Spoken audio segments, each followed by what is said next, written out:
और सुशांत की मौत से जुड़ी इस वक्त की बड़ी खबर। सीबीआई के सूत्र ये बता रहे हैं कि एम्स ने एक्टर सुशांत सिंह राजपूत की मौत के मामले में अपनी निर्णायक रिपोर्ट सौंप दी है। न्यूज 18 को मिली एक्सक्लूसिव जानकारी के मुताबिक एम्स की टीम ने सुशांत के शरीर में जहर की जांच के लिए उनकी विसरा और ऑप्सी रिपोर्ट की जांच की। खबर यह कि एम्स की रिपोर्ट में सुशांत मामले की अब तक की जांच पर भी सवाल उठाए गए हैं। सीबीआई अब इस रिपोर्ट का विश्लेषण कर रही है।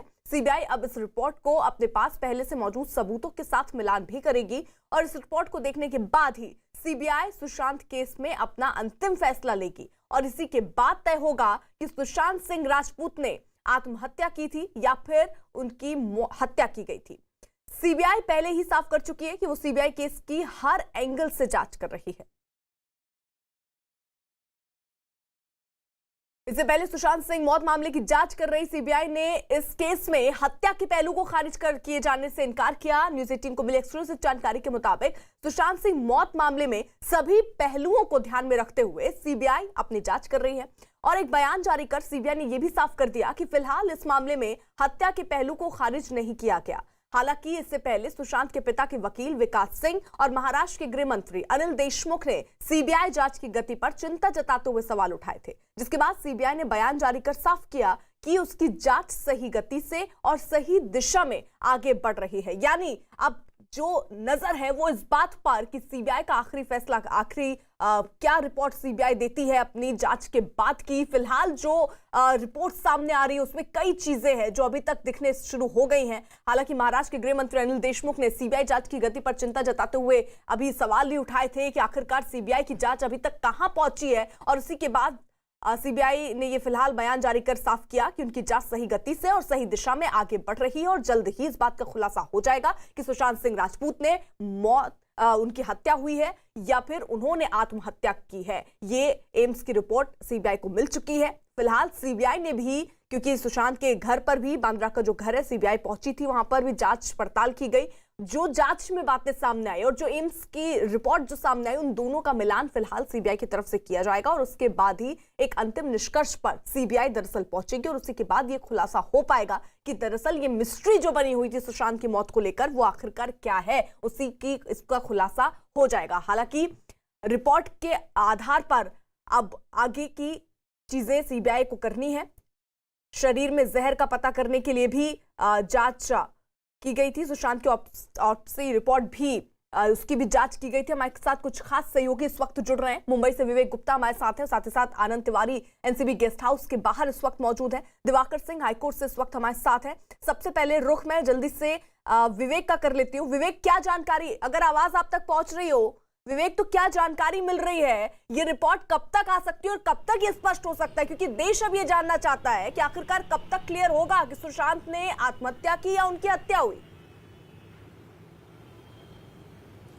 देखिए अर्पिता, आपको बताना चाहेंगे कि इस पूरे मामले में एम्स की जो फॉरेंसिक टीम है वो मुंबई आई थी और तकरीबन 10 से 15 दिन तक वो यहाँ पर मौजूद रही थी। उन्होंने बाकायदा जो क्राइम सीन को रिक्रिएट भी किया था और मुंबई के कूपर अस्पताल में जाकर जिन डॉक्टरों ने पोस्टमार्टम किया था उनसे भी बड़ी पूछताछ की थी और सारी रिपोर्ट को उन्होंने फिर से जांच करने के लिए कहा गया था।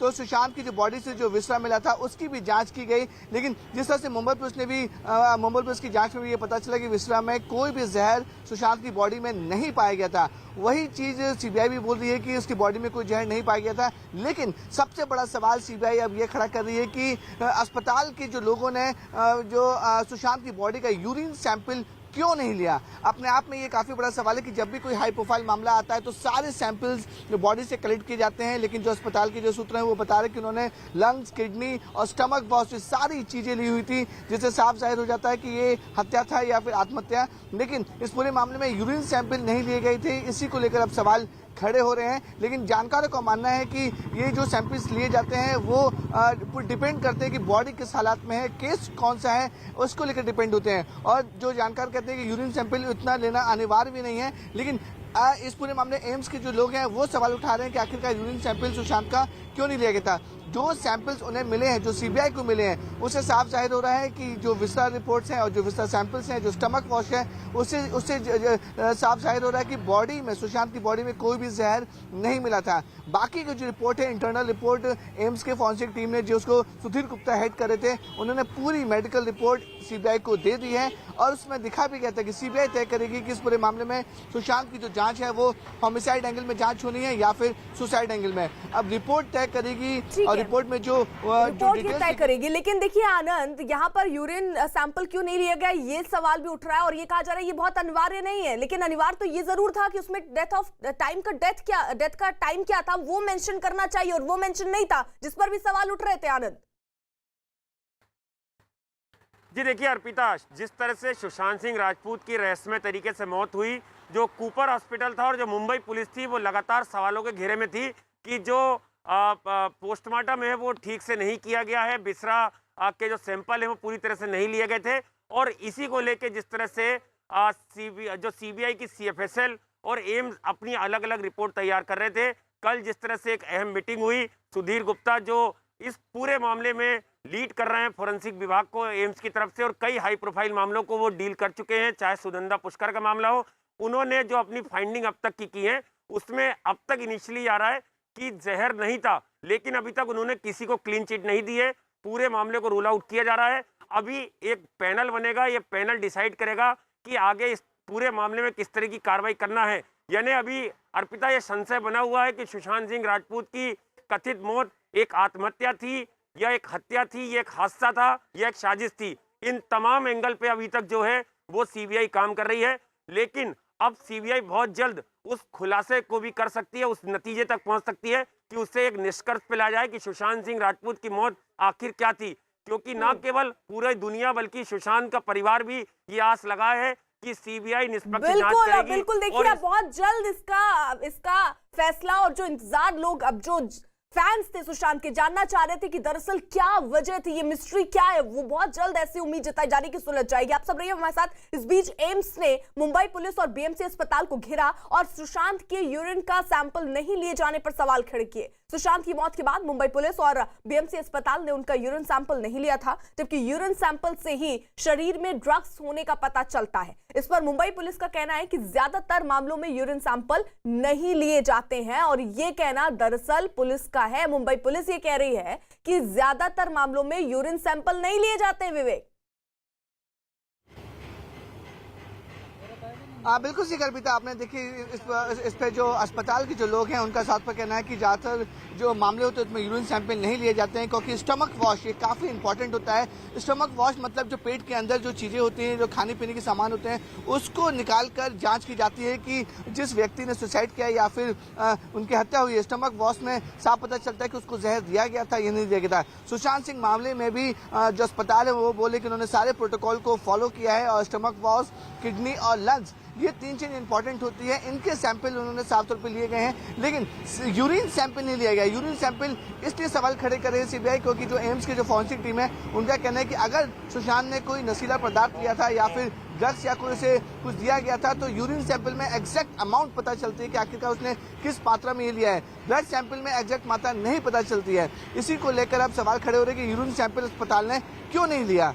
तो इसी वजह से जो एम्स की टीम है, अब जिस तरीके से उनको विस्तार रिपोर्ट मिली है, विस्तार सैंपल मिली है, लंग्स और किडनी के सैंपल्स मिले, उसमें कहीं भी ये नहीं कहा जा रहा है कि सुशांत सिंह की बॉडी में जहर मिला था नहीं मिला था। लेकिन जिस तरीके से मुंबई पुलिस ने साफ तौर पर कह दिया कि जो भी सैंपल्स मुंबई अस्पताल से आते हैं या फिर जो सरकारी अस्पताल से आते हैं, उन्हीं सैंपल्स के आधार पर रिपोर्ट बनती है। और सीबीआई ने ठीक है, विवेक रहिए आप हमारे साथ। देखिए दिवाकर भी हमारे साथ जुड़े हैं, रुख दिवाकर का करूंगी, लेकिन उससे पहले बता दूं सुशांत मौत मामले में एम्स ने जो रिपोर्ट सीबीआई को सौंपी है उसमें सुशांत का पोस्टमार्टम करने वाले कूपर अस्पताल पर भी सवाल उठे, लेकिन कूपर अस्पताल ने फिलहाल एम्स की रिपोर्ट पर बोलने से इनकार कर दिया है। यानी अभी वो कुछ भी खुलकर बोलना नहीं चाह रहे हैं। लेकिन बड़ी खबर तो यही है, सवाल तब से ही उठने शुरू हो गए थे। सुशांत मौत मामले में एम्स ने जो रिपोर्ट सीबीआई को सौंपी है उसमें सुशांत का पोस्टमार्टम करने वाले कूपर अस्पताल पर एक बार फिर सवाल खड़े होते दिख रहे हैं। लेकिन कूपर अस्पताल ने फिलहाल एम्स की रिपोर्ट पर बोलने से इनकार कर दिया है। दिवाकर, देखिए, जाहिर तौर पर जैसे ही एम्स की रिपोर्ट के बारे में जानकारी सामने आई, हमने सीधा जो कूपर अस्पताल के डीन हैं पिनाकिन गुर्जर, उनसे संपर्क किया और इस मामले में उनकी प्रतिक्रिया लेनी चाहिए, लेकिन साफ तौर पर उन्होंने मना कर दिया। उनका कहना था कि इस मामले में कोई उन्हें कमेंट नहीं करना है।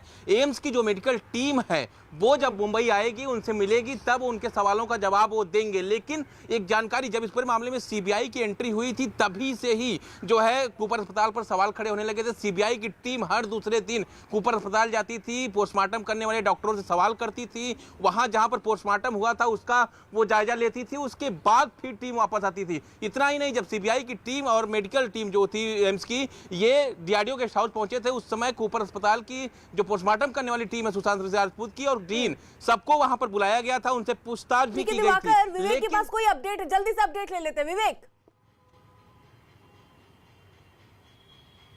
हाँ अर्पिता, देखिए इस पूरे मामले में जिस तरीके से मुंबई पुलिस का साफ तौर पर कहना था कि सारे सैंपल्स और सारे रिपोर्ट्स है वो सीबीआई को दे दी गए हैं, क्योंकि अमूमन जो रिपोर्ट दे दी जाती है और जो सैंपल दिए जाते हैं सीबीआई उसी सैंपल पे जांच आगे अपनी आगे बढ़ाती है।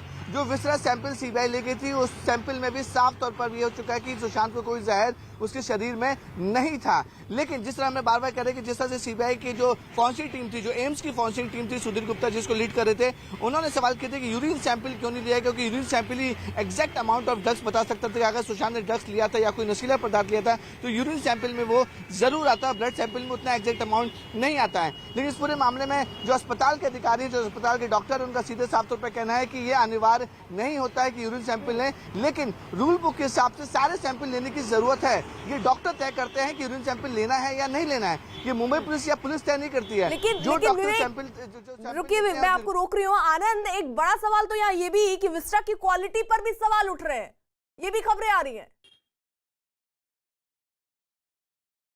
जी देखिए, बिल्कुल अर्पिता, जिस तरह से विवेक बता रहे हैं कि संदेह के घेरे में जरूर कूपर हॉस्पिटल है और इसीलिए जो सोर्सेज बता रहे हैं सीबीआई के कि किसी को क्लीन चिट नहीं दी गई है। न केवल कूपर हॉस्पिटल को क्लीन चिट नहीं दी गई है, बल्कि सुशांत की मौत के दिन उनके घर में जो 4 लोग मौजूद थे उनको भी क्लीन चिट नहीं दी गई है।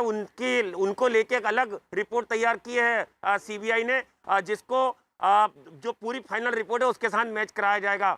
इसके अलावा जिन जिन लोगों के बयान लिए गए हैं, सीबीआई ने अब तक जो भी संदिग्ध थे उनके बयानों को भी अध्ययन किया जा रहा है और उन बयानों से मेल कराया जाएगा। जो सुशांत की मौत के दिन घर के अंदर 4 लोग मौजूद थे उनके बयानों से, और उसके बाद एक निष्कर्ष पर पहुंचा जाएगा। यानी सीबीआई अपनी फाइनल स्टेज में इस पूरे मामले में निष्कर्ष देने में कि सीबीआई अपनी अब तक की जांच में क्या उसको लगता है कि ये एक मौत है, ये खुदकुशी है या एक कत्ल है। बिल्कुल आनंद, मैं रोक रही हूँ। देखिए बड़ी खबर इस वक्त आ रही है, सीबीआई सूत्रों के मुताबिक एम्स की रिपोर्ट में सुशांत के शरीर में जहर के संकेत नहीं मिले हैं, लेकिन इसमें बहुत कुछ विस्टा की क्वालिटी पर भी निर्भर करता है। और इसका मतलब ये कि सीबीआई विस्टा पर सवाल खड़े कर रही है जो उन्हें मुंबई पुलिस से मिला है। तो बड़ी खबर आपको बता दें इस वक्त की, जिसका जिक्र भी अभी अब से थोड़ी देर पहले मैं कर रही थी। सीबीआई सूत्रों के मुताबिक एम्स की रिपोर्ट में सुशांत के शरीर में जहर के संकेत नहीं मिले,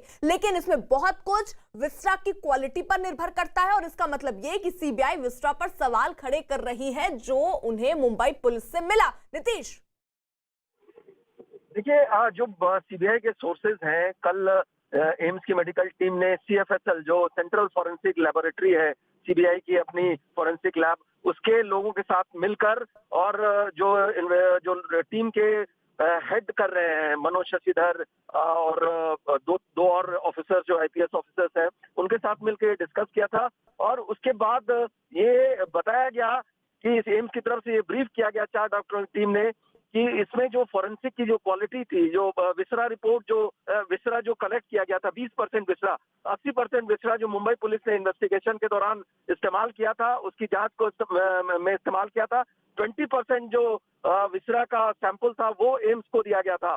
तो उसकी क्वालिटी बहुत ज्यादा खराब थी और उससे एक्सट्रैक्ट करना जो है बहुत मुश्किल था। हालांकि अल्टीमेटली एम्स के डॉक्टरों को इसमें सफलता मिली, लेकिन अभी भी एम्स के जो सीबीआई के ऑफिसर्स हैं उनका ये मानना है फॉरेंसिक एक्सपर्ट से बात करने के बाद कि बहुत कुछ विसरा की क्वालिटी पर भी निर्भर करता है कि क्या रिपोर्ट आती है।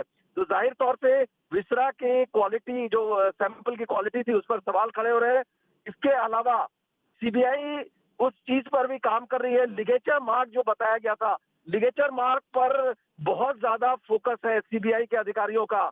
और अभी आप देखेंगे जो हमें जानकारी मिल रही है बिल्कुल बिल्कुल नीतीश, आप रहिएगा हमारे साथ। एक और एम्स की रिपोर्ट मिलने के बाद सुशांत मौत मामले में सीबीआई की जांच में तेजी आने की उम्मीद जगी है, और एक और सुशांत के परिवार और महाराष्ट्र सरकार ने सीबीआई की जांच की धीमी गति पर चिंता जताई है। वहीं दूसरी ओर रिया के वकील सतीश मानेशिंदा शिंदे और बीजेपी ने सही जांच के लिए सीबीआई को और वक्त दिए जाने की वकालत भी की है। सीबीआई एक बहुत ही प्रीमियर एजेंसी है, बहुत प्रोफेशनल कंडक्ट वो कर रही है। हम सब ने एक चीज ध्यान में लेना चाहिए कि सीबीआई को 50 दिन के जाने के बाद ये केस मिला है, तो जो एविडेंस होता है उसको अप्रिशिएट करने के लिए, उसको एस्टेब्लिश करने के लिए उनको उचित समय दिया जाना चाहिए। सीबीआई ने इस पर आधिकारिक तौर पर आज बयान भी दिया है। मुझे ऐसा लगता है कि ठीक से जांच ये होगी, ये विश्वास हम मन में रखें। CBI is a professional investigating agency, and they are not going to hurry up just because the family of victim is going to hurry up and wants the investigations to be, packed in such a manner that they complete the investigations in a haphazard manner. Sushant Singh case की पूरे investigation Maharashtra police, Mumbai police बड़े professionally और बहुत अच्छी तरीके से कर रही थी, और उसके बाद में एकाएक ये पूरी जांच सीबीआई को दी है। हम भी बड़े बेसब्री से इंतज़ार कर रहे हैं कि सीबीआई का फाइंडिंग क्या है। लोग भी हमको पूछते हैं कि आखिर में सुशांत ने आत्महत्या की या उसका मर्डर हुआ। इस प्रकार की जो दुविधा है, हम राह देख रहे हैं कि सीबीआई की जो जांच है उसका नतीजा जल्द से जल्द सामने आए। यानी विवेक, जहां एक तरफ देखिए विपक्ष जो है वो ये सवाल उठा रहा है, विपक्ष नहीं कह सकते अभी तो शिवसेना कह देते हैं, शिवसेना जो है वो ये सवाल उठा रहा था कि भाई इतना वक्त क्यों लग रहा है। वहीं बीजेपी का ये कहना है कि अगर इतना समय इसलिए लग रहा है क्योंकि देखिए बहुत दिन के बाद सीबीआई आई है, सबूतों के साथ छेड़छाड़ हुई है, और ऐसे में वक्त लगना तो स्वाभाविक है। विवेक, हाँ बिल्कुल सही अर्पिता, देखिए ये शुरू से ही पूरा मामला राजनीतिक रंग धीरे धीरे लेता जा रहा था, क्योंकि जिस तरीके से यहाँ की जो महाराष्ट्र सरकार थी वो उन्होंने साफ तौर पे बोल दिया था कि मुंबई पुलिस की जांच बिल्कुल सही दिशा में जा रही है और सीबीआई की जांच करने की कोई भी जल्दबाजी नहीं है। लेकिन पूरा मामला जब सुप्रीम कोर्ट में पहुंच गया और सुप्रीम कोर्ट ने तय किया कि पूरे जो पटना में एफआईआर दर्ज हुई है उसके आधार पर मामला सीबीआई को ट्रांसफर किया जाता है, उसको लेकर भी महाराष्ट्र सरकार के जो गृह मंत्री अनिल देशमुख उन्होंने आपत्ति जताई थी कि बताया था कि साफ तौर पर अगर जो जुडिक्शन है वो मुंबई का है, इसमें महाराष्ट्र सरकार तय करेगी कि सीबीआई के जो रिकमेंडेशन देना है या नहीं देना है। लेकिन बिहार पुलिस और बिहार सरकार के आधार पर ही सुप्रीम कोर्ट ने ऑर्डर दे दिया और मामला सीबीआई के पास चला गया। यही वजह है कि जो जांच मुंबई पुलिस पिछले 44 दिन तक करते रही, उनकी जांच में उन्होंने मुंबई पुलिस ने एफआईआर भी नहीं दर्ज की थी, सिर्फ अबेटमेंट को लेकर जांच चल रही थी। उसको लेकर सुशांत सिंह के परिवार लगातार सवाल खड़े कर रहे थे। लेकिन जब पूरा मामला सीबीआई के पास चला गया और सीबीआई के पास जाने के बाद 1 महीने से ज्यादा समय हो चुका है, तो अब महाराष्ट्र सरकार के गृह मंत्री अनिल देशमुख बोल रहे हैं कि वो देखना चाहते हैं और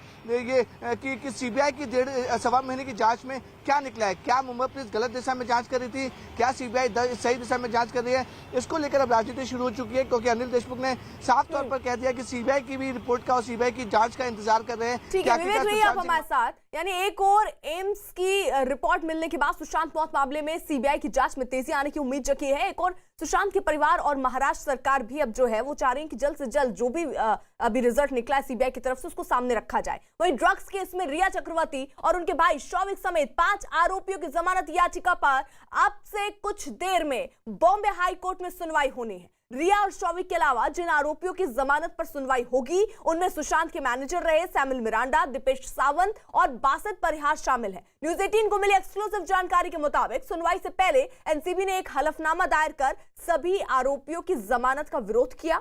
एनसीबी ने इसके बाहर आने पर सबूतों से छेड़छाड़ की आशंका जताई और यह दावा किया जा रहा है कि उनके पास इस बात के पुख्ता सबूत है कि ये सभी लोग बड़े ड्रग्स गैंग का हिस्सा हैं। एनसीबी ने इन सभी लोगों को एनडीपीएस एक्ट के तहत गिरफ्तार किया था और इन लोगों पर ड्रग्स के इस्तेमाल, उनकी खरीद फरोख्त के साथ साथ ड्रग्स सिंडिकेट चलाने जैसे गंभीर आरोप भी लगाए गए हैं। निचली अदालत पहले ही इन लोगों की जमानत याचिका को खारिज कर चुकी है। सभी आरोपी फिलहाल न्यायिक हिरासत में हैं। दूसरी तरफ एनसीबी इन लोगों की जमानत याचिका का हाईकोर्ट में विरोध करेगी। एनसीबी का यह भी मानना है कि अभी जांच पूरी नहीं हुई है और कई बड़े नाम इस ड्रग्स सिंडिकेट का हिस्सा हैं जिनका खुलासा होना अभी बाकी है।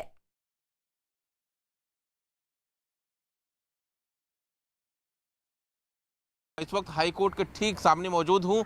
इसी बिल्डिंग में करीब 11 बजे के आसपास जो है वीडियो कॉन्फ्रेंसिंग के जरिए मुंबई हाई कोर्ट सुनवाई करेगा। जाहिर तौर पर जिस तरह से रिया चक्रवर्ती, सौबिक चक्रवर्ती, दीपेश सावंत, सैमुअल मिरांडा, इन तमाम की तरफ से जमानत याचिका दायर की गई है, जिस पर मुंबई हाई कोर्ट आज सुनवाई करेगा। लेकिन सबसे महत्वपूर्ण चीज़ ये है कि जिस तरह से सेशन कोर्ट ने जो है यह कहते हुए रिया चक्रवर्ती सहित तमाम की याचिका खारिज की थी कि अगर ये बाहर आएंगे तो जो है ये सबूतों से इसका छेड़छाड़ कर सकते हैं, और यही वजह है कि सेशन कोर्ट ने इनकी जमानत की अर्जी खारिज कर दी थी, जिसके बाद इन्होंने मुंबई हाई कोर्ट की तरफ रुख किया था। और आज उसी जमानत याचिका पर, इन पांचों की जमानत याचिका पर जो है मुंबई हाई कोर्ट सुनवाई करेगा। वहीं दूसरी तरफ एनसीबी ने इस जमानत याचिका का विरोध करने का फैसला किया, यानी साफ तौर पर एनसीबी इस जमानत याचिका का विरोध करेगी। एनसीबी का कहना है कि अगर ये बाहर आते हैं तो सबूतों के साथ छेड़छाड़ कर सकते हैं। और इतना ही नहीं, रिया चक्रवर्ती और सौबिक चक्रवर्ती एक बड़े ड्रग्स सिंडिकेट के सदस्य हैं, एक बड़े ड्रग्स सिंडिकेट से जुड़े हुए हैं, जिसकी जांच एनसीबी की टीम इस वक्त कर रही है, और यही वजह है कि इन्हें जमानत ना दी जाए। दिवाकर, अब से कितनी देर बाद शुरू होगी सुनवाई? देखिए 11 बजे का वक्त दिया गया था, यानी साफ तौर पर अभी थोड़ी देर बाद यहाँ पर जस्टिस सारंग कोटवाल, जिनकी बेंच में इस जमानत अर्जी पर सुनवाई होनी है, वो जो सुनवाई शुरू करेंगे। जाहिर तौर पर वीडियो कॉन्फ्रेंसिंग के जरिए, कोविड के चलते जो वीडियो कॉन्फ्रेंसिंग के जरिए सुनवाई हो रही है।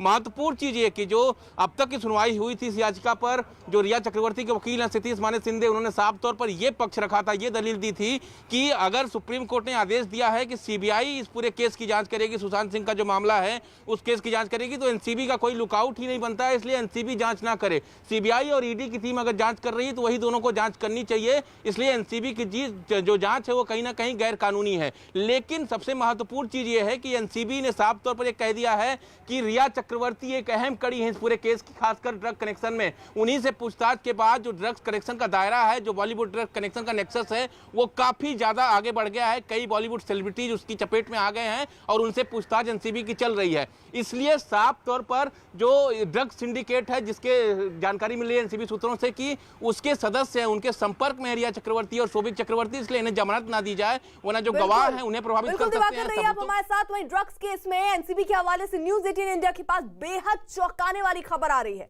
और खबर ये कि नारकोटिक्स कंट्रोल ब्यूरो ने ड्रग्स केस में आरोपियों को सजा दिलाने के लिए एड़ी चोटी का जोर लगा दिया। न्यूज 18 इंडिया को इस बात की पुख्ता जानकारी मिली कि अभी तक जिन जिन सेलिब्रिटीज से ड्रग्स केस को लेकर बात हुई, उनमें से किसी को भी ना तो क्लीन चिट दी गई है और ना ही एनसीबी किसी के साथ नरमी से पेश आने के मूड में दिख रही है। न्यूज 18 इंडिया की सुपर एक्सक्लूसिव। एनसीबी के निशाने पर 20 से ज्यादा हाई प्रोफाइल ड्रग पेडलर। किसी पर रहम के मूड में नहीं एनसीबी। ड्रग सिंडिकेट के बड़े नाम बेनकाब करने की तैयारी। फिल्म इंडस्ट्री में ड्रग्स से जुड़ी रोजाना कोई ना कोई चौंकाने वाली खबर आ रही है। नारकोटिक्स कंट्रोल ब्यूरो अब इस मामले में साफ कर चुका है कि वो किसी भी तरह के रहम के मूड में बिल्कुल नहीं है। इतना ही नहीं, एनसीबी के इरादों को इस बात से भी समझा जा सकता है कि जिन जिन लोगों के खिलाफ ड्रग गैंग में शामिल होने के सबूत मिले हैं, उनके खिलाफ एनसीबी बड़ी कार्रवाई की तैयारी में जुट चुका है। इस बीच न्यूज 18 इंडिया के पास एनसीबी सूत्रों के हवाले से बेहद चौंकाने वाली खबर आ रही है। खबर के मुताबिक अभी तक जिन जिन सेलिब्रिटी से पूछताछ की गई है, उनमें से किसी को भी क्लीन चिट नहीं दी गई है। यानी नारकोटिक्स कंट्रोल ब्यूरो इस बात की पूरी तैयारी कर चुका है कि जो आरोपी इस मामले में शामिल पाए जाएंगे, उन्हें सख्त से सख्त सजा दिलाई जाएगी। फिल्म इंडस्ट्री में ड्रग्स कनेक्शन के मामले पर न्यूज 18 इंडिया के पास एक सुपर एक्सक्लूसिव जानकारी आई है। इस जानकारी के मुताबिक नारकोटिक्स कंट्रोल ब्यूरो के महानिदेशक राकेश अस्थाना ने जिस तरह से कल मुंबई में एनसीबी के बड़े अधिकारियों के साथ एक बैठक की, उसमें यह साफ कह दिया है कि किसी भी किरदार को बख्शा नहीं जाएगा और इस मामले की तह तक पहुंचा जाएगा। राकेश अस्थाना ने एनसीबी अधिकारियों को जल्द से जल्द उन 20 हाई प्रोफाइल ड्रग पेडलर पर कार्रवाई करने के निर्देश दिए हैं जो एनसीबी के रडार पर हैं। इतना ही नहीं, इस बैठक के दौरान इस बात की भी जानकारी निकलकर सामने आई है कि दीपिका पादुकोण, श्रद्धा कपूर, और सारा अली खान के जब्त मोबाइल से एनसीबी कुछ बेहद अहम सबूत तलाशना चाहती है। इस मामले में एनसीबी की सख्ती को इस बात से भी समझा जा सकता है कि पूछताछ के दौरान जब दीपिका पादुकोण एनसीबी के सामने रोने लगी, तब एनसीबी के अधिकारियों ने उनके साथ किसी भी तरह की नरमी नहीं बरती। इतना ही नहीं, एनसीबी के अधिकारियों ने दीपिका पादुकोण के इस रवैये को इमोशनल कार्ड करार दिया। हमारे साथ इमोशनल कार्ड मत खेलिए, सच सच बताइए, ड्रग्स लेती हैं या नहीं? एनसीबी सारा अली खान और श्रद्धा कपूर से भी इस मामले में पूछताछ कर चुकी है, लेकिन तीनों ही अभिनेत्रियों से पूछताछ के दौरान एक बेहद कॉमन बात एनसीबी के सामने आई, और वो ये कि किसी ने भी ये बात कबूल नहीं की कि उन्होंने कभी ड्रग्स का इस्तेमाल किया। इतना जरूर है कि ड्रग्स चैट को लेकर दीपिका पादुकोण और श्रद्धा कपूर ने आरोप कबूल कर लिए हैं। खबर तो ये भी है कि एनसीबी दीपिका पादुकोण, श्रद्धा कपूर और सारा अली खान पर और मजबूती से शिकंजा कसने की तैयारी कर चुकी है। तीनों के खिलाफ बड़ी कार्रवाई की तैयारी में एनसीबी। एनडीपीएस एक्ट के उल्लंघन में तीनों पर कार्रवाई संभव। एनसीबी को तीनों के खिलाफ पुख्ता डिजिटल सबूत मिले। तीनों पर नशीले पदार्थ के सेवन का आरोप, तीनों पर ड्रग्स अपने पास रखने का आरोप, ड्रग्स की खरीद फरोख्त में शामिल होने का भी आरोप। इस बीच न्यूज 18 इंडिया के पास इस बात की भी सुपर एक्सक्लूसिव जानकारी आई है कि अब एनसीबी कुछ और बड़े एक्टर को समन भेज सकती है। खबरों के मुताबिक 7 बड़े अभिनेता इस वक्त एनसीबी के निशाने पर हैं। इन 7 अभिनेताओं से कभी भी पूछताछ की जा सकती है। इसके अलावा कई और प्रोड्यूसर भी एनसीबी के रडार पर हैं और इन सभी को एनसीबी किसी भी वक्त पूछताछ के लिए बुला सकती है। दरअसल सुशांत सिंह राजपूत केस में ड्रग्स एंगल की जांच कर रही एनसीबी को ड्रग्स चैट और रिया चक्रवर्ती के बयान से वो बेहद अहम सबूत मिले हैं, जो अब एक एक करके फिल्म इंडस्ट्री से जुड़े कई और बड़े लोगों के गले की फांस बनते जा रहे हैं। करण जौहर के घर की पार्टी का वीडियो हो या फिर दीपिका और श्रद्धा की ड्रग्स चैट हो, मामला इतना ज्यादा संगीन होता जा रहा है कि रोजाना कोई ना कोई बड़ा नाम ड्रग्स केस में आरोपी बन रहा है। खबर तो ये भी निकल कर आ रही है कि इस मामले में क्षितिज प्रसाद से एनसीबी को कई अहम सबूत हासिल हो सकते हैं, और यही वजह है कि धर्मा प्रोडक्शन से ताल्लुक रखने वाले क्षितिज प्रसाद को 3 अक्टूबर तक रिमांड पर भेज दिया गया है। Sir, Shitoj said that there was third-degree torture given to him, and all that. How do you say? We are a very professional agency. We do not believe in all such things. So you completely आरोप लगा रहे sir. They are also saying that those things were not ganja or cigarette butts. How do you see that, sir? Again, I am repeating, we are a very professional agency. वो हमसे cooperate नहीं कर रहे थे। Sir उनका कहना है आप लोगों ने फ्रेम किया, उनको मारा पीटा है। अभी क्या हर कोई रिट्रैक्शन देता है, उसमें कोई नई बात नहीं है। हर आरोपी रिट्रैक्शन देता है और ये गलत इल्जाम है। इल्जाम गलत है, इसलिए तो जज ने 3 तारीख तक कस्टडी दिया है। जाहिर है एनसीबी की जांच जैसे जैसे मामले में आगे बढ़ती जा रही है, वैसे वैसे वो चेहरे भी बेनकाब होते जा रहे हैं जो अब तक पर्दे के पीछे रहे हैं। एनसीबी चाहती भी यही है कि ड्रग्स केस से जुड़ा वो एक एक शख्स सामने आए जिसकी वजह से फिल्म इंडस्ट्री पर ड्रग्स का काला साया मंडरा रहा है।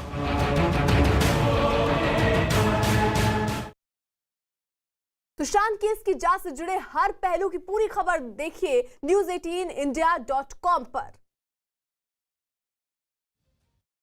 सुशांत केस की जांच से जुड़े कोई भी पहलू अगर आप जानना चाह रहे हैं तो news18india.com पर आप ये जान सकते हैं। हमारे साथ हमारे 2 सहयोगी इस वक्त जुड़े हुए हैं। मुंबई से ही विवेक और मुंबई से ही आनंद इस वक्त हमारे साथ जुड़े हुए हैं। विवेक का जल्दी से रुख कर लेती हूँ। विवेक, यानी देखिए पूछताछ क्षितिज प्रसाद से भी हो रही है और कई पहलुओं को खंगालने की कोशिश है। कुछ नाम भी सामने आ रहे थे कि जल्द ही वो लोग भी जो अभी छिपे हुए हैं उनको समन के लिए बुलाया जा सकता है, पूछताछ के लिए बुलाया जा सकता है। इस बारे में कोई अपडेट? देखिए अर्पिता, इस पूरे मामले में नारकोटिक कंट्रोल ब्यूरो ने जिस तरीके से धर्मा प्रोडक्शन में काम कर चुके एसोसिएट प्रोड्यूसर क्षितिज प्रसाद को गिरफ्तार किया है और अपनी रिमांड कॉपी में उन्होंने साफ तौर पे कहा है कि क्षितिज प्रसाद एक ऐसे शख्स हैं जो बॉलीवुड में कई बड़े सेलिब्रिटीज को ड्रग्स सप्लाई करते थे। यही वजह है कि जब क्षितिज प्रसाद को कोर्ट में पेश किया गया और नारकोटिक कंट्रोल ब्यूरो के अधिकारियों ने कोर्ट से मांग की कि एक बड़ा कार्टेल बॉलीवुड में चल रहा है, इसलिए उनकी जांच करनी है, उसी के आधार पर कोर्ट ने क्षितिज प्रसाद को 3 अक्टूबर तक पुलिस हिरासत में भेज दिया है। साथ ही साथ अब एनसीबी के जो अधिकारी हैं वो क्षितिज प्रसाद के लैपटॉप, पेन ड्राइव और फोन, इन सबको रिट्रीव करने की कोशिश कर रही है। ये रिट्रीव करने में 1 से 2 दिन का समय लग सकता है कि जो डेटा क्षितिज ने डिलीट कर दी हो या फिर कोई व्हाट्सएप चैट या मैसेज डिलीट कर दी हो, वो सब कुछ खंगालने की कोशिश कर रही है नारकोटिक कंट्रोल ब्यूरो। एक बार फोन डेटा रिट्रीव करने के बाद सामने आ जाएगा तो हो सकता है उन डेटा में कई बड़े सेलिब्रिटीज का नाम आ सकता है। नारकोटिक कंट्रोल ब्यूरो के अधिकारी साफ तौर पर कहना है कि जब तक कोई सबूत नहीं मिलेंगे तब तक वो किसी भी सेलिब्रिटीज को सम्मान नहीं करेंगे। सबसे पहले वो इंतजार कर रहे हैं कि क्षितिज प्रसाद के जो फोन डेटा रिट्रीव करने जाएंगे, रिट्रीव का डेटा सामने आने के बाद जिन जिन लोगों का आनंद का भी जल्दी से रुक कर लेती हूँ, क्योंकि अब से थोड़ी देर में बॉम्बे हाई कोर्ट में जमानत याचिका पर सुनवाई भी होगी रिया और उनके भाई शौविक की। आनंद, कोई अपडेट अगर मिल रहा हो, और क्या अभी एनसीबी और चाह रही है कि रिया और शौविक से पूछताछ हो ताकि और कड़ियों को जोड़ा जाए? जी देखिए अर्पिता, उसके पहले मैं आपको एक महत्वपूर्ण जानकारी दे दूं जो एनसीबी सोर्सेज से आई है कि अब तक 28 अगस्त से लेकर अब तक करीबन 1 महीना हो गया है। एनसीबी ने जो बॉलीवुड ड्रग्स कनेक्शन है और जो सुशांत सिंह राजपूत, रिया चक्रवर्ती ड्रग्स एंगल मामला है, इन दोनों मामलों में करीबन 45 मोबाइल फ़ोन सीज किए हैं। ये 45 मोबाइल फ़ोन काफ़ी महत्वपूर्ण है और इसमें से करीबन 15 मोबाइल फ़ोन की जो फॉरेंसिक रिपोर्ट है वो एनसीबी को मिली है।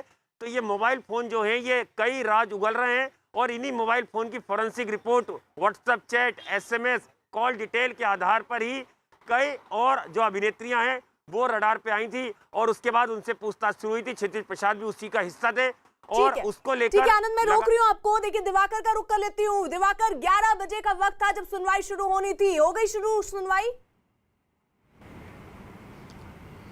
देखिए अभी तक जो जानकारी मिल रही है उसके मुताबिक सुनवाई शुरू नहीं हुई है, लेकिन किसी भी वक्त जो है ये सुनवाई शुरू हो सकती है, क्योंकि जस्टिस सारंग कोटवाल इस वक्त जो है मुंबई हाई कोर्ट पहुंच चुके हैं और उन्हीं के बेंच में जो है ये सुनवाई होनी है। तो जाहिर तौर पर किसी भी वक्त जो है इस पूरे मामले की सुनवाई हो सकती है, क्योंकि वीडियो कॉन्फ्रेंसिंग के जरिए सुनवाई हो रही है, इसलिए किसी को भी कोर्ट के अंदर अलाउ नहीं किया गया है साफ तौर पर। और ऐसे में महत्वपूर्ण चीज़ यही है, क्योंकि कोर्ट भी यही देखेगा, क्योंकि सेशन कोर्ट ने जो ऑर्डर दिया था खासतौर पर उसमें एक महत्वपूर्ण बात बोली थी रिया चक्रवर्ती को लेकर सेशन कोर्ट ने कि अगर रिया चक्रवर्ती को जमानत दी जाती है फिर अन्य जो आरोपी हैं उन्हें जमानत दी जाती है तो फिर ये सबूतों के साथ छेड़छाड़ कर सकते हैं, गवाहों को प्रभावित कर सकते हैं और इसी आधार पर जमानत की अर्जी सेशन कोर्ट ने खारिज की थी। उस आदेश को भी हाई कोर्ट देखेगा कि आखिर सेशन कोर्ट ने किस बेस पर जमानत अर्जी को जो है वो खारिज किया था, इसको भी सामने रखेगा। और जाहिर तौर पर जिस तरह से सतीश माने सिंधे जो वकील हैं रिया चक्रवर्ती की, उन्होंने दलील दी है और एनसीबी के वकीलों की तरफ से ये दलील दी जा रही है कि अभी इस पूरे मामले की जांच चल रही है, कई बड़ी हस्तियों के नाम सामने आए हैं, उनसे एनसीबी की पूछताछ चल रही है इस पूरे केस में। तो जाहिर तौर पर है कि इन दोनों को जमानत ना दी जाए वरना केस कमजोर कर सकते हैं लोग खास तौर पर, और जो सबूत है उन्हें नष्ट कर सकते हैं। तो एनसीबी की पूरी कोशिश यही होगी कि ये जो मुख्य आरोपी हैं इस पूरे केस में इन्हें जमानत ना मिले साफ तौर पर, और यही वजह है कि एनसीबी ने आप हमारे साथ। वहीं ड्रग्स केस में दीपिका पादुकोण से पूछताछ में चौंकाने वाली जानकारी सामने आई और ये बताया जा रहा है कि दीपिका से 2017 की चैट में इस्तेमाल माल शब्द के बारे में सवाल पूछा गया, जिस पर उन्होंने जवाब दिया कि माल का मतलब सिगरेट से है, यानी सिगरेट के लिए वो माल कोड वर्ड का इस्तेमाल करती हैं। और इसके अलावा दीपिका ने डूब को भी सिगरेट बताया है। दीपिका की मैनेजर करिश्मा ने भी माल और हैश के बारे में इसी तरह के बयान दिए और यह भी माना जा रहा है कि एनसीबी की पूछताछ के लिए दोनों ने पहले से ही तैयारी कर रखी थी ताकि एनसीबी की जांच को गुमराह किया जा सके। और जब यह सवाल पूछा गया, क्योंकि एक चैट सामने आई दीपिका और करिश्मा की जिसमें वो माल के बारे में जिक्र कर रही हूं, जब यह सवाल पूछा गया एनसीबी की तरफ से तो दोनों का कहना था कि माल से उनका मतलब सिगरेट से है। दीपिका से 26 सितंबर को एनसीबी ने सवाल जवाब किए थे। पूछताछ के दौरान एनसीबी ने दीपिका से पहला सवाल पूछा कि 2017 में ड्रग्स चैट में लिखा माल, इसका क्या मतलब है, जिस पर दीपिका ने जवाब दिया कि हाँ मैंने पूछा था माल है क्या, लेकिन ये वो माल नहीं जो आप लोग समझ रहे हैं। माल हम सिगरेट को कहते हैं, माल हमारा कोड वर्ड है। इसके बाद एनसीबी के अधिकारी ने पूछा कि फिर हैश क्या है, ये भी आपकी चैट का हिस्सा है। इस सवाल के जवाब में दीपिका पादुकोण ने कहा कि माल हम लोग सिगरेट को कहते हैं और हैश और बीट अलग अलग तरह की सिगरेट को, यानी अलग अलग ब्रांड की सिगरेट को। जिसके बाद एनसीबी अधिकारी ने सवाल किया कि ये हैश और बीट अलग अलग ब्रांड की सिगरेट कैसे हो सकती हैं। इस पर दीपिका ने सफाई देते हुए कहा कि हैश हम पतली सिगरेट और बीड मोटी सिगरेट को कहते हैं। हम सिगरेट पीते हैं लेकिन ड्रग्स नहीं लेते। दीपिका ने अपने बयान को साबित करने के लिए उदाहरण देते हुए कहा कि फिल्म इंडस्ट्री में आपस में बातचीत के लिए हम बहुत सारे कोड वर्ड इस्तेमाल करते हैं, जैसे पनीर का मतलब दुबले पतले लोग, और किक एंड मैरिज में किक का मतलब शॉर्ट टर्म रिलेशन और मैरिज का मतलब लॉन्ग टर्म का रिलेशन। यानी दीपिका पादुकोण से जब सवाल पूछे गए तो कुछ इस तरीके से जवाब उन्होंने दिया। हालांकि सूत्र बताते हैं कि एनसीबी अभी तक किसी के जवाबों से संतुष्ट नहीं है और किसी अभिनेत्री को अभी तक फिलहाल क्लीन चिट भी नहीं दी गई है। इसका यह भी मतलब हो सकता है कि अभी और पूछताछ के लिए उनको बुलाया जाए। लेकिन आनंद, अब देखिए, दीपिका पादुकोण और करिश्मा पूरी तैयारी के साथ पहुंची, जो सवालों के आंसर से समझा जा सकता है, लेकिन इसके साथ साथ वो ये भी समझ के आई कि सिर्फ व्हाट्सएप चैट है उनके पास सबूत के तौर पर एनसीबी के पास, और अगर इसको किसी तरीके से इसका इनकार कर दिया गया तो और कोई सबूत है नहीं। जी देखिए अर्पिता, जिस तरह से दीपिका पादुकोण और करिश्मा से एनसीबी ने पूछताछ की थी करीबन 5.5 घंटे, तो सीधे उनसे माल शब्द के बारे में पूछा गया तो वो पहले से रटा रटाया जवाब तैयार करके आई थी। उन्हें उनकी लीगल टीम ने जाहिर तौर पर ये बताया होगा कि इसके बारे में सवाल करा जाएगा तो ये जवाब देना है। उन्होंने सीधे बोला कि हैश और बीट मतलब हम छोटी और बड़ी सिगरेट, मोटी और पतली सिगरेट को प्रोनाउंस करते हैं। यही बात जब करिश्मा से अकेले पूछी गई तो करिश्मा ने भी यही बोला। उसके बाद एनसीबी ने एक ट्रिक अपनाई हुई। एनसीबी ने एक पेन कागज दिया करिश्मा को और एक पतली एक मोटी सिगरेट रख दी और बोला कि इन सिगरेट के कोड वर्ड लिखिए यहाँ पे। तो वही कोड वर्ड करिश्मा लिखे जो दीपिका पादुकोण ने अपनी पूछताछ में एनसीबी बताए थे। वही एनसीबी टूट गई। एनसीबी को लगा कि ये लोग इस तरह से नहीं टूटेंगे, ये अपनी ये कबूल नहीं करेंगे कि ड्रग्स चैट की बात कर रहे थे। इसलिए अब अर्पिता एनसीबी सीधे सीधे करिश्मा जिन ड्रग्स पेडलर से, जिन ड्रग्स डीलर से ड्रग्स लेती थी, उस चैट में अमित नाम का जो शख्स है उसके किन किन लोगों से कांटेक्ट है वो स्टेब्लिश करने की, स्थापित करने की कोशिश कर रही है, ताकि पूरी मजबूती के साथ अगली बार अगर दीपिका पादुकोण को बुलाने की जरूरत पड़े या करिश्मा को पूछताछ करने के लिए तो उनके पास एक ठोस आधार हो। क्योंकि खुद जो डीजी है उन्होंने ये बोला है कि पुख्ता सबूतों के साथ आगे की कार्रवाई की जाए, किसी को टारगेट नहीं करना है, पुख्ता सबूतों के साथ ही आगे की कार्रवाई को अंजाम देना है। ठीक है आनंद, रहिए आप हमारे साथ। वहीं ड्रग्स केस की जांच से जुड़ी हर खबर देखिए news18india.com पर।